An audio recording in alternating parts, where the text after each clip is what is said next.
அனைத்து இந்திய அண்ணா திராவிட முன்னேற்ற கழகம் இப்பொழுது யார் கையில் இருக்கிறது என்று கேட்கின்றார்கள். பாவம், அறியாமையின் காரணமாக பேசுவதாக நான் பார்க்கின்றேன். இது கூட தெரியாமல் ஒரு கட்சிக்கு தலைவராக இருக்கின்ற சொன்னால் அவரை நம்பி எப்படி தொண்டர்கள் இருப்பார்கள்? சிந்திச்சு பாருங்க. இவ்வளவு பேர் இருக்கிறீங்க, மக்களுக்கு சேவை செய்து உழைத்தால் ஏற்றம் பெறலாம். அதிமுக கட்சியில் வேற எந்த கட்சியிலும் வர முடியாது. சில பேர் எண்ணுகிறார்கள் ஏதோ மக்கள் மிகப்பெரிய செல்வாக்கதை பற்றி போலவும் இந்த நாட்டிற்கு உழைத்ததை போலவும் இனி அவர்கள் வந்துதான் இந்த நாட்டை காப்பாற்றுவதை போலவும் இன்றைக்கு சில அடுக்கு மொழியால் பேசி வருகிறார். யார் என்று உங்களுக்கு புரிந்து கொள்ளும் என்று நான் கருதுகிறேன்.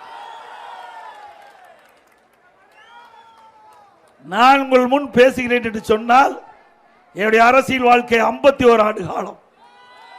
1974 என்னுடைய சிற்றூரிலே கிளைக்கழக செயலாளராக பொறுப்பேற்றேன். இன்றைக்கு பொன்மனச்செம்மல் புரட்சித் தலைவர் எம்ஜிஆர் என்ற மாமனிதால் ஈர்க்கப்பட்டேன். அதிலிருந்து படிப்படியாக உயர்ந்து உங்கள் முன் வந்து நிற்கின்றேன்.